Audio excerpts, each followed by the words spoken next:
Hello दोस्तों, नमस्कार। मैं हूं अनिल कुमार। एक बार फिर से स्वागत करता हूं आप सभी का आपके अपने YouTube चैनल सुपर टारगेट में। दोस्तों, कई बार कॉम्पिटिटिव एग्जाम में क्या होता है कि 2 या 3 या 4 करणियां आपको दे दी जाएंगी और आपसे पूछा जाएगा कि दी गई करणियों में सबसे बड़ी कड़ी कौन सी है, या दी गई कड़ियों में सबसे छोटी कड़ी कौन सी है, या दी गई कड़ियों को आरोही क्रम में लिखिए या फिर दी गई कड़ियों को अवरोही क्रम में लिखिए। तो ये प्रश्न आपके एग्जाम में हमेशा आते रहते हैं। तो इस तरह के प्रश्नों को आप जल्द से जल्द कैसे सॉल्व करेंगे, बताना चाहूंगा। इन चारों प्रश्नों को लगाने का सिर्फ एक तरीका है। और जी हाँ दोस्तों, सिर्फ एक तरीके से आप इन चारों सवालों को लगा सकते हैं। तो क्या है वो तरीका, जानने के लिए हमारे वीडियो के साथ अंत तक बने रहिए। और अगर आप हमारे चैनल पर नए हैं तो फटाफट चैनल को सब्सक्राइब करके बेल आइकॉन दबा दीजिए, ताकि हमारे आने वाले वीडियो का नोटिफिकेशन आपको मिलता रहे। तो आइए दोस्तों, फटाफट वो वीडियो शुरू किया जाए। तो दोस्तों नमस्कार, मैं हूं अनिल कुमार। एक बार फिर से स्वागत करता हूं आप सभी का आपके अपने YouTube चैनल सुपर टारगेट में। दोस्तों, कई बार आपके एग्जाम में बहुत सारी कड़ियों का समूह दे दिया जाएगा और आपसे पूछा जाएगा कि दिए गए कड़ियों के समूह में सबसे बड़ी कड़ी कौन सी है, या फिर सबसे छोटी कड़ी कौन सी है, या फिर दिए गए कड़ियों में सबसे छोटी कड़ी छांटिए, या फिर दिए गए कड़ियों के समूह को आरोही क्रम में लिखो या फिर अवरोही क्रम में लिखो। इन चारों प्रश्नों का लगाने का एक तरीका है। वो तरीका कौन सा है दोस्तों, जानने के लिए वीडियो के साथ अंत तक बने रहिएगा। और अगर हमारे चैनल पर आप नए हैं तो फटाफट हमारे चैनल को लाइक कर दीजिए, सब्सक्राइब कर दीजिए तथा बेल आइकॉन को दबाना बिल्कुल ना भूलें, ताकि हमारे आने वाले वीडियो का नोटिफिकेशन आपको मिलता रहे। दोस्तों, 2 या 2 से अधिक कड़ियों में बड़ा कैसे छांटा जाए, छोटा कैसे छांटा जाए, या आरोही या अवरोही क्रम में कैसे लगाया जाए, इस तरह के सवालों को लगाने का एक तरीका है। वो तरीका क्या है, मैं अभी आपको बताने जा रहा हूँ। आइए, स्क्रीन पर एक एग्जाम्पल मैंने लिखा है। इस एग्जाम्पल के सारे हम सीखते हैं कि बड़ी कड़ी या छोटी कड़ी या आरोही या अवरोही कैसे छांटेंगे। इसे कहा जाता है कड़ियों की तुलना। जी हाँ दोस्तों, आज हम टॉपिक पढ़ने वाले हैं कड़ियों की तुलना करना, कंपैरिजन ऑफ शर्ट्स। बड़ी या छोटी कड़ियों की तुलना कैसे किया जाए, ये हम सीखने वाले हैं। आइए पहला एग्जाम्पल देख लेते हैं हम। एग्जाम्पल लिखा है बोर्ड पर, घनमूल 2 वर्गमूल 3 घनमूल 4। यही 3 कड़ी मान लीजिए आपको दे दिया जाए और आपसे पूछ दिया जाए कि सबसे बड़ा कौन है, सबसे छोटा कौन है, या फिर आरोही में लिखो या फिर अवरोही में लिखो। तो कैसे लगाओगे आप? सबसे पहले आपको क्या करना है कि दिए गए कड़ी में जितना भी घात है उनका आप एलसीएम बहुत ही जल्दी से निकाल लीजिए। जैसे इसमें घात कितना लिखा है 3, मैं बगल में लिख देता हूं 3। यहाँ घात कितना लिखा है 2, यहाँ घात कितना लिखा है 3। तो 3 2 3 का आपको बहुत ही जल्दी से एलसीएम निकाल लेना है। अब वो बच्चों की तरह एलसीएम ऐसे मत निकालने लगेगा, 3 2 3 करके ऐसे काटना चालू कर दीजिएगा। एलसीएम का मतलब बच्चा, आप कोई ऐसा नंबर यहाँ पे सोच लो जिसको 3 भी काट दे, 2 भी काट दे। तो अगर आप 6 रखते हो तो 6 को 3 भी काट सकता है, 2 भी काट सकता है, यानी 3 और 2 का एलसीएम कितना आ गया 6। तो सबसे पहले आपको क्या करना है कि जितना भी करड़ी दिया रहेगा उन सभी कड़ियों के घात का एलसीएम निकाल लेना है। एलसीएम आपने निकाल लिया, उसके बाद दूसरे सीढ़ी में क्या करना है कि जो घात था उस घात से इस एलसीएम में भाग दीजिए, फटाफट भाग देना है। जैसे यहाँ 3 लिखा है तो 3 से 6 में भाग दीजिए, कितनी बार में कटेगा ये 3 6 को कितनी बार में काटेगा 2 बार में। तो इसके ऊपर 2 लिख दीजिए ऐसे। अब दूसरा, यहाँ घात कितना लिखा है 2, इस 2 से 6 में भाग दीजिए, कितनी बार कटेगा 3 बार में। तो यहाँ 3 लिख दीजिए। अब देखिए यहाँ 3 लिखा है, इस 3 से 6 में भाग दीजिए, कितनी बार कटेगा 2 बार। तो यहाँ 2 लिख दीजिए। अब इसी को ओपन कर दीजिए। ओपन कहने का मतलब 2 घाते 2 लिखा है तो इसका मतलब क्या हुआ, 2 घाते 2 का मतलब 2 में 2 का 2 बार गुणा। तो जब 2 घाते 2 को सॉल्व करेंगे आप तो 4 आएगा। 3 घाते 3 को आप सॉल्व करेंगे, कुछ बच्चे 3 घाते 3 का मतलब 9 समझ जाते हैं। नहीं दोस्त, 3 घाते 3 का मतलब होता है कि मुझे 3 को 3 बार लिखना है, यानी 3 त्रिक का 9 त्रिक 27, तो 3 घाते 3 का मतलब 27 हो गया। 4 घाते 2 का मतलब क्या हुआ? 4 घाते 2 का मतलब 4 गुणे 4 यानी कि 16 हो गया। एक बार फिर से मैं दोहराना चाहूंगा, सबसे पहले जितना भी करड़ी दिया है उसकी घात को बाहर निकाल के आप एलसीएम निकाल दीजिए। एलसीएम निकालने के बाद जो भी एलसीएम आया रहेगा उस एलसीएम में फटाफट घात से भाग दो। 3 से अगर 6 में भाग दोगे तो 2 बार में कटेगा, तो 2 इसके ऊपर लिखो। 2 से 6 में भाग दोगे तो 3 बार कटेगा, तो 3 यहाँ पर लिखोगे। 3 से भाग दोगे 6 में तो 2 बार कटेगा, 2 यहाँ लिखोगे। लिखने के बाद इसे ओपन कर लेना है, मतलब सॉल्व कर लेना है। तो 2 घाते 2 का मतलब 4, 3 घाते 3 का मतलब 27, 4 घाते 2 का मतलब 16। बस अब इसके बाद आपका आंसर आ गया। कैसे? अगर आपसे पूछ रहा है कि बताइए सबसे बड़ी करड़ी कौन सी है, इसमें सबसे बड़ी करड़ी कौन सी है, तो बाबू सबसे बड़ा नंबर कौन सा है? 27। तो ये 27 कौन से करड़ी से आया था? वर्गमूल 3 से, यानी वर्गमूल 3 सबसे बड़ी करड़ी होगी। जी आपसे पूछ लिया होता कि सबसे छोटी करड़ी बताइए, तो अब देखिए इनमें सबसे छोटा संख्या कौन है? 4। तो 4 कैसे आया था? घनमूल 2 को जब आपने सॉल्व किया तभी ना 4 आया था, तो सबसे छोटा करड़ी ये हो गया। अब अगर आपसे पूछ दे कि दिए गए करड़ी को आरोही क्रम में लिखो, दिए गए करड़ी को आरोही क्रम में लिखो, या फिर दिए गए करड़ी को अवरोही क्रम में लिखो, तो भी आपको कुछ नहीं करना है, सब इसी में आ जाएगा। आरोही क्रम का मतलब बढ़ता क्रम, इसे आपको बढ़ते क्रम में लिख देना है। अवरोही क्रम का मतलब घटता क्रम, इसे आपको घटते क्रम में लिख देना है। घबराइए मत, मैं इसके भी सवाल आपको दिखाऊंगा और लगा के हल करके बताऊंगा कैसे आप आरोही करेंगे, कैसे अवरोही करेंगे। आरोही और अवरोही में कई बच्चों को हमेशा डाउट रहता है। तो दोस्तों ये था एग्जाम्पल। अगर आपको समझ में आ रहा है धीरे धीरे तो वीडियो के साथ अंत में बने रहिए और आइए देखते हैं और भी सवालें और करते हैं इसका अभ्यास। आइए दोस्तों, अभ्यास प्रश्नों के लिस्ट में सबसे पहला प्रश्न देखा जाए और करड़ियों की तुलना नामक टॉपिक का अभ्यास किया जाए। पहला प्रश्न लिखा है घनमूल 5 वर्गमूल 4 घनमूल 6 में सबसे बड़ी संख्या कौन सी है। मैं तो आपको फिर से कह रहा हूं, सबसे बड़ी पूछे सबसे छोटी पूछे आरोही अवरोही इन 4 में से कुछ भी पूछे, सबसे पहले जितना भी करड़ी दिया रहेगा उन सभी करड़ियों का घात बाहर निकाल के एलसीएम निकाल लेना। तो भाई इनका घात कितना है? 3, इनका घात 2 है, इनका घात 3 है, तो हम क्या करेंगे? 3 2 3 का एलसीएम निकाल लेंगे, वो भी बहुत जल्दी से एलसीएम निकालेंगे। एलसीएम का मतलब ऐसा नंबर लिखो जिसको 3 2 3 काट दे। तो भाई वो तो नंबर 12 भी है, वो तो नंबर 6 भी है, इससे बड़ा भी नंबर बहुत सा आएगा, लेकिन एलसीएम मतलब लघुत्तम समापवर्तक हमें छोटा नंबर रखना होगा, यानी कि 6। इतना लिखने के बाद बस जो आपने घात लिखा हुआ उस घात से इस एलसीएम वाले नंबर में भाग दीजिए। तो 3 से 6 को काटिए, 2 बार में कटेगा, तो 5 के ऊपर 2 लिख दीजिए। 2 से 6 को काटिए 3 बार में, तो यहाँ 3 लिख दीजिए। 3 से 6 को काटिए 2 बार में, तो यहाँ 2 लिख दीजिए। इसी को ओपन कर दीजिए। 5 घाते 2 का मतलब 10 नहीं होता, 5 घाते 2 का मतलब 5 2 बार लिखना होगा, 5 गुणे 5 यानी कि 25। 4 घाते 3 का मतलब 4 घाते 3 मतलब 4 गुणे 4, 3 बार आपको 4 लिखना है। तो 4 चौका 16 चौका कितना हो जाएगा? 64। 6 घाते 2 का मतलब 6 के 36 हो गया। आपसे पूछ रहा है सबसे बड़ी संख्या बताओ, यानी इस नंबर में सबसे बड़ा संख्या कौन है? 64 है। तो ये 64 कौन से करड़ी से आया था?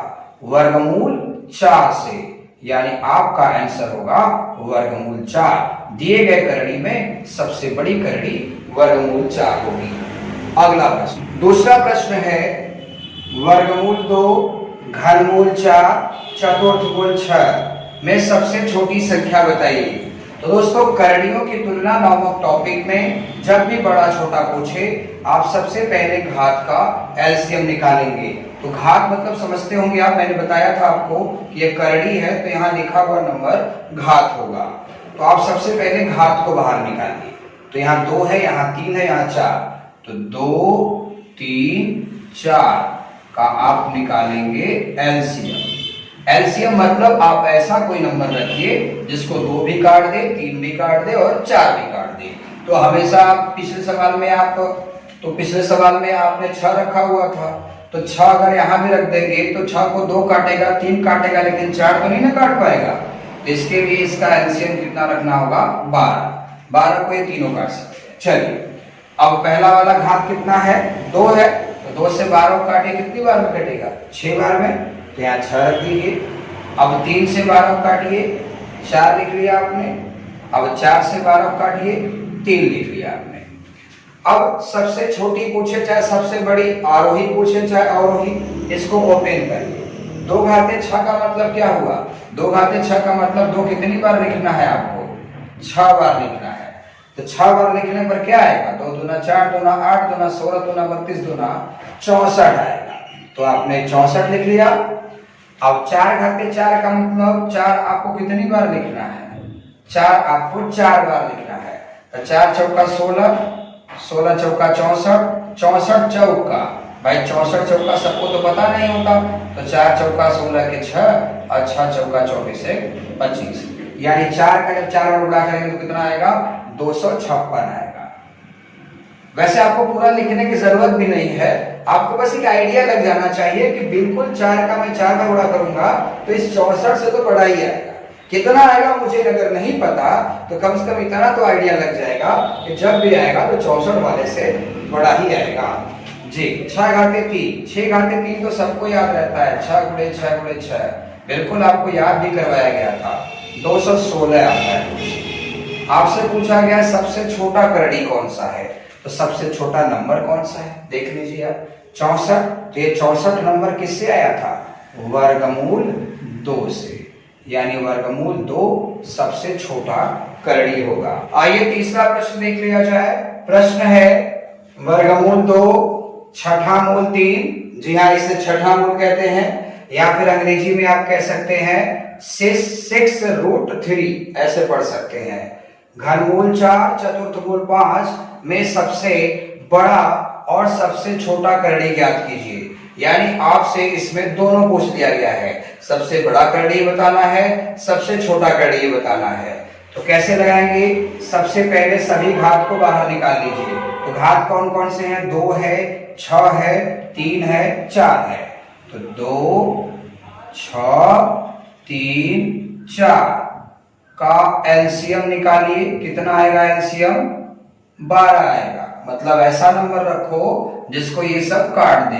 तो भाई 12 रखेंगे तभी ना, 12 को 4 भी काटेगा, 3 भी काटेगा, 6 भी काटेगा, 2 भी काट देगा, यानी 2 6 3 4 का लसा कितना आ गया? 12 आ गया। अब सभी घात से धीरे धीरे भाग दीजिए। 2 से 12 को काटिए, कितनी बार में कटेगा? 6 बार में। तो 2 के घाते 6। अब 6 से 12 काटिए 2 बार में, तो यहाँ 2 लिख दीजिए। 3 से काटिए 12 को 4 बार में, यहाँ 4 लिख दीजिए। 4 से काटिए 12 को 3 बार में, यहाँ 3 लिखने के बाद बस इसी को ओपन कर लिया। अब देखिए 2 घाते 6 आपको पता हो जाना चाहिए दोस्त, 2 घाते 6 का मतलब 64 होता है। 2 का 2 में जब 6 बार गुणा करेंगे तो 64 आएगा। 2 गुणे 2 गुणे 2 गुणे 2 गुणे 2, जब 6 बार करेंगे तो 64 आएगा। 3 घाते 2 का मतलब 6 नहीं, 3 घाते 2 मतलब जो 2 लिखा है 2 बार लिखना है 3, यानी 9 हो जाएगा। 4 घाते 4, 4 घाते 4 मतलब 4 चौका 16 चौका 64 चौका 256 होता है। 256 लिख दिया। 5 घाते 3 मतलब 5 गुणे 5 गुणे 5, यानी 125 हो गया। आपसे पूछ रहा है सबसे बड़ा करड़ी, तो सबसे बड़ा अगर निकालना तो सबसे बड़ा नंबर कौन सा है? 256 है। तो 256 किससे निकला है? इस वाले करड़ी से निकला है ना, यानी कि सबसे बड़ा अगर पूछ रहा है तो सबसे बड़ा वाला करड़ी का आंसर होगा घनमूल 4। फिर पूछ रहा है सबसे छोटा बताओ, तो छोटा नंबर इसमें कौन है? 9, तो 9 किससे निकला? छठा मूल 3 से, यानी छोटा अगर पूछ रहा है तो आंसर होगा छठा मूल 3। अब सबसे छोटा अगर पूछ रहा है आपसे, सबसे छोटा अगर पूछ रहा है तो सबसे छोटा नंबर कौन सा है? 9, तो 9 किससे निकला है? छोटा आपसे पूछ रहा है तो सबसे छोटा संख्या 9 है, ये किससे निकला है? छठा मूल 3 से। आइए अगला प्रश्न देखें। लिखा है वर्गमूल 3 घनमूल 2 वर्गमूल 2 घनमूल 4 में बड़ा छाटो छोटा छाटो, मतलब दोनों बताना है आपको। फिर से भैया मैंने क्या बोला? घात बाहर निकाल फिर लसा निकालो, तो 2 3 2 3। आप नहीं भी लिखोगे दिमाग लगा लो ना कि 2 और 3 का लसा कितना होगा? 6 होगा। दिमाग में आ गया आपके, लसा 6 होगा। अब घात से भाग देना है, ये अंदर का नंबर से भाग नहीं दे रहा हूं मैंने बोला घात से भाग देना है। घात मतलब ये जो करड़ी के यहाँ लिखा रहता है वो घात है। तो बच्चा इस वाले करड़ी में घात कितना लिखा हुआ है? 2 लिखा है, तो 2 से 6 को काटो 3 बार में, यहाँ 3 लिख दो। अब इस 3 से 6 को काटो 2 बार में, इस 2 से 6 को काटो 3 बार में, 3 से 6 को काटो 2 बार में। अब इसी को ओपन कर दीजिए। 3 घाते 3 का मतलब 27, 2 घाते 2 का मतलब 4, 2 घाते 3 मतलब 8, 4 घाते 2 मतलब 16। सबसे छोटा बताइए। अरे भाई जो सबसे छोटा नंबर होगा वही सबसे छोटी करड़ी होगी, तो सबसे छोटा कौन है इसमें? 4 है, यानी आपका सबसे छोटा जो करड़ी होगा वो घनमूल 2 होगा। फिर पूछा गया है सबसे बड़ा करड़ी बताइए, तो सबसे बड़ा नंबर जो होगा वो सबसे बड़ी करड़ी होगी। तो सबसे बड़ा नंबर कौन है इसमें? 27, यानी कि वर्गमूल 3 सबसे बड़ा करड़ी होगा। करड़ियों की तुलना के क्रम में कई बार क्वेश्चंस बड़ा छोटा से न पूछकर क्वेश्चन पूछ लिया जाता है कि दिए गए करड़ी को आरोही क्रम में लिखिए या फिर दिए गए करड़ी को अवरोही क्रम में लिखिए। तो बच्चों के अंदर थोड़ा सा डाउट रहता है कि यार आरोही और अवरोही में फर्क क्या है। तो आइए दोस्तों मैं आपको बताता हूं 5वें प्रश्न के माध्यम से। प्रश्न है चतुर्थ मूल 10 घनमूल 6 चतुर्थ मूल 3 को आरोही क्रम में लिखिए। दोस्त आरोही पूछे, अवरोही पूछे, बड़ा पूछे, छोटा पूछे, इन 4 में कुछ भी पूछे, आपको सिर्फ एक पहला काम करना है कि दिए गए करड़ी के घात का एलसीएम निकालना है। तो घात कितना लिखा है? 4, यहाँ घात 3 है, यहाँ घात 4 है, का एलसीएम निकाल दीजिए। एलसीएम का मतलब ऐसा नंबर लिखिए जिसको 4 भी काट दे 3 भी काट दे, तो वो नंबर 12 है। इसके बाद बस आपको थोड़ा सा भाग देना है। जैसे यहाँ घात 4 है तो 4 से 12 में भाग दीजिए, यानी कि 4 से 12 को काट दीजिए। तो 3 बार में 3 यहाँ लिख दो, 3 से 12 को काटिए 4 बार में, 4 से 12 को काटिए 3 बार में। अब इसी को ओपन कर दीजिए। 10 घाते 3 का मतलब क्या हुआ? 10 घाते 3 का मतलब 1000 होता है। 10 घाते 3 का मतलब 30 नहीं होता। 10 घाते 3 का मतलब 10 गुणे 10 गुणे 10, तो 1000 हो गया। ठीक। 6 घाते 4 का मतलब क्या हुआ? भाई हम जानते हैं कि 6 घाते 3 अगर लिखा रहेगा तो 216 आता है। भाई 6 का 6 में अगर 3 फेरा गुणा करेंगे तो 216 आता है, लेकिन यहाँ का फेरा गुणा है 4 फेरा न है, तो 3 फेरा गुणा करने पर 216 आता है। एक फेरा और बढ़ जाएगा 6, तब कितना आएगा? सीधा सीधा यार 2 छंग 12 और 16 छक्का 96, यानी कितना आएगा? 1296। अब नहीं पता कितना आएगा तो मोटा मोटी हिसाब लगा दीजिए कि 1200 के ऊपर ही आएगा। और 3 घाते 3 का मतलब 27। अब बड़ा पूछेगा तो आप ये वाला बता देंगे, छोटा पूछेगा तो ये वाला बता देंगे, लेकिन आपसे तो पूछा गया है आरोही क्रम में लिखो। तो आरोही क्रम का मतलब क्या होता है? आरोही क्रम का मतलब आ रहा हूं। भाई जब कोई इंसान आता है तो आगे की तरफ न बढ़ता है। जब भी आपको आरोही क्रम कहेगा तो आरोही क्रम का मतलब होता है बढ़ता क्रम। जैसे 0 लिखा, 1 लिखा, 2 3 4 5 ऐसे लिखते जा रहे हैं आप। तो आरोही क्रम का मतलब आ रहा हूं, यानी छोटे से बड़े की तरफ आपको जाना है। तो आरोही क्रम में अगर इसे लिखना है आपको तो सबसे पहले छोटा करणी लिखना होगा। तो छोटा करणी कौन है? चतुर्थ मूल 3, उससे थोड़ा सा बड़ा लिखिए क्योंकि बढ़ता क्रम लिखना है आपको। उससे थोड़ा सा बड़ा है चतुर्थ मूल 10, उससे थोड़ा बड़ा कौन है? घनमूल 6। तो दोस्तों ये जो आपने क्रम बनाया है ये आरोही क्रम है, यानी बढ़ता क्रम है। आइए एक और क्वेश्चन लिखते हैं। आरोही अवरोही के क्रम में स्क्रीन पर एक और प्रश्न आ चुका है। प्रश्न है चतुर्थ मूल 7 घनमूल 5 चतुर्थ मूल 10 को अवरोही क्रम में लिखिए। दोस्तों आरोही क्रम का मतलब तो मैंने बता दिया कि आ रहा हूं मतलब मैं आगे की तरफ बढ़ रहा हूं। तो जब भी आरोही कहेगा तो छोटे से बड़ा की तरफ जाना है आपको। लेकिन अगर अवरोही कह दिया तो उल्टा क्रम यानी घटता क्रम, पहले बड़ा लिखना है फिर छोटा लिखना है। तो ये अवरोही क्रम हो गया। तो हमसे कह रहा है अवरोही क्रम में लिखिए। कोई बात नहीं, सबसे पहले हम घातों का एलसीएम निकाल लेते हैं। तो 4 3 4 का एलसीएम कितना होगा? 12 होगा। अब 12 फटाफट भाग दीजिए। 4 से 12 भाग देंगे तो कितना आएगा? 3। 3 से भाग दीजिए 4, फिर 4 से भाग दो 3। अब इसी को ओपन कर दीजिए भाई। 7 घाते 3 का मतलब होता है 7 गुणे 7 गुणे 7। तो मैंने आपको याद करवाया था कि जब भी 7 घाते 3 लिखा रहे तो उसका मतलब होता है 343। अब 5 घाते 4 का मतलब क्या हुआ? यानी यहाँ पर 5 का 5 में 4 बार गुणा करना होगा। वैसे तो आपको 3 बार याद ही है, यानी 125। एक को 5 और बढ़ जाएगा तो 125 25 होता है 625। और उसके बाद लिखा है 10 घाते 3। 10 घाते 3 का मतलब 10 का 10 में 3 बार गुणा, यानी 1000 आ गया। अब आपको लिखने के लिए कहा गया है अवरोही क्रम में। अवरोही क्रम का मतलब होता है दोस्त घटता क्रम। घटता का मतलब पहले आपको बड़ा लिखना है फिर आपको छोटा लिखना है। जी हाँ दोस्तों, अवरोही का मतलब होता है घटता क्रम, यानी सबसे पहले बड़ा लिखना है फिर छोटा लिखना है। तो इसमें सबसे बड़ा कौन है? 1000, यानी आप लिखेंगे चतुर्थ मूल 10। उससे थोड़ा छोटा कौन है? 625, यानी आप लिखेंगे घनमूल 5। उससे थोड़ा छोटा कौन है? 343, यानी चतुर्थ मूल 7। तो ये जो क्रम आपने लिखा है ये अवरोही क्रम है, घटता हुआ क्रम है। आइए एक और प्रश्न देख लिया जाए। आइए दोस्तों 7वां प्रश्न देख लिया जाए। प्रश्न है वर्गमूल 2 घनमूल 4 चतुर्थ मूल 6 को चढ़ते क्रम में लिखिए। भाई ये कौन सा क्रम है?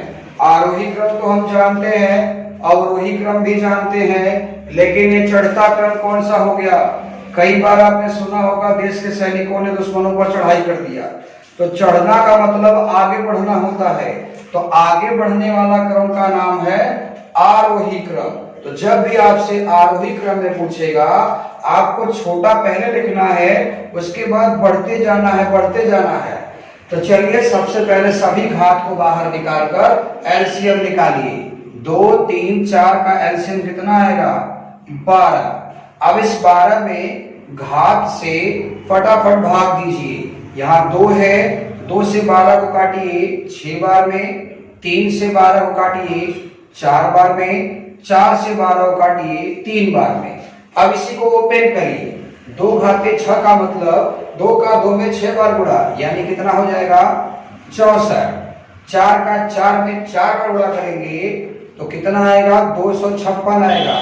और 6 का 6 में 3 बार गुणा करेंगे तो 216 आएगा। इसमें आपको थोड़ा फास्ट रहना होगा बच्चा, ध्यान रहे।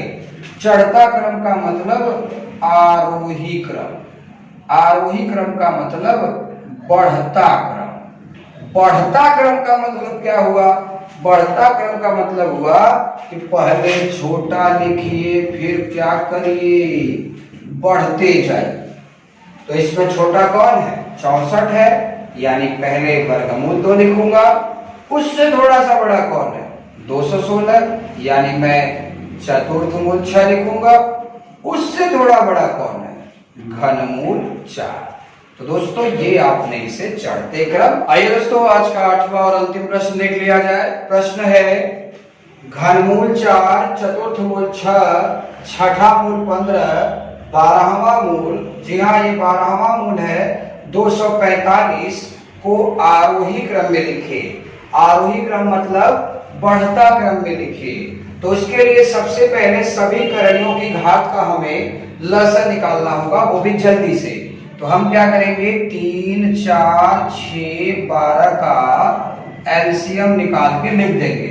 एलसीएम मतलब हमें ऐसा नंबर लिखना होगा जिसको ये सब के सब काट दे। इसका एलसीएम होगा 12। अब इसके बाद घात से 12 में फटाफट भाग देना है। तो 3 से 12 में भाग देंगे तो 4 बार में कटेगा, 4 से भाग देंगे तो 3 बार में कटेगा, 6 से भाग देंगे तो 2 बार में कटेगा, और 12 से भाग देंगे तो मात्र 1 बार में कटेगा। अब इसको ओपन कर दीजिए। 4 घाते 4 का मतलब मैं कई बार बता चुका हूं 256 दोस्तों। फिर उसके बाद 6 घाते 3 का मतलब, 6 घाते 3 का मतलब 216। अब 15 घाते 2 का मतलब बताइए बताइए, 15 घाते 2 मतलब 15 गुणे 15 225। 225 लिख लिया दोस्तों। अब 245 के पावर 1 है तो 245 का 1 में सिर्फ एक बार गुणा करेंगे तो 245 ही आएगा। आरोही क्रम में लिखना है। आरोही मतलब आ रहा हूं। कोई इंसान जब आएगा तो आगे न बढ़ेगा कि पीछे बढ़ेगा, तो आगे बढ़ना मतलब बढ़ता क्रम। अब कोई भी इंसान बढ़ता कब है, छोटे से बड़े की तरफ न जाता है। तो इसमें सबसे छोटा कौन है, देखिए देखिए सब के सब 200 के पारा है। अगर थोड़ा सा भी ध्यान इधर उधर होगा तो आना क्या है, आगे आ जाएगा। तो भाई सबसे पहले सबसे छोटा लिखिए। सबसे छोटा 216 है, यानी लिखेंगे आप चतुर्थ मूल 6। उससे थोड़ा सा बड़ा आप देख सकते हैं 225 है, यानी आप लिखेंगे छठा मूल 15। अब उससे थोड़ा सा बड़ा अगर देखें तो 245 है, आप लिखेंगे 12वां मूल 245। और सबसे बड़ा अगर देखें 256 है, यानी घनमूल 4। दोस्तों ये जो आपने लिखा है ये बढ़ता क्रम में लिखा है, आरोही क्रम में लिखा है। तो दोस्तों आज आप पढ़ रहे थे करणी चैप्टर के अंतर्गत टॉपिक करणियों की तुलना, जिसमें मैंने आपको बताया कि दिए गए करणियों के समूह में सबसे बड़ा सबसे छोटा छाटिए, आरोही क्रम में लिखिए, अवरोही क्रम में लिखिए। इन चारों सवालों का एक तरीका मैंने आपको दिखाया कि इन चारों तरह के प्रश्नों को एक तरीके से आप कैसे लगाएंगे। तो दोस्तों अगर आज का वीडियो आपको पसंद आया है तो हमारे वीडियो को लाइक कर दीजिए। ज्यादा पसंद आया है तो अपने दूर दूर के दोस्तों तक भी शेयर कर दीजिए। और अगर आप हमारे चैनल पर नए हैं तो फटाफट चैनल को सब्सक्राइब करके बेल आइकॉन दबाना बिल्कुल ना भूलें, नहीं तो आपको हमारे आने वाले वीडियो का नोटिफिकेशन नहीं मिल पाएगा। मुलाकात फिर होगी एक नए वीडियो के साथ, तब तक के लिए धन्यवाद।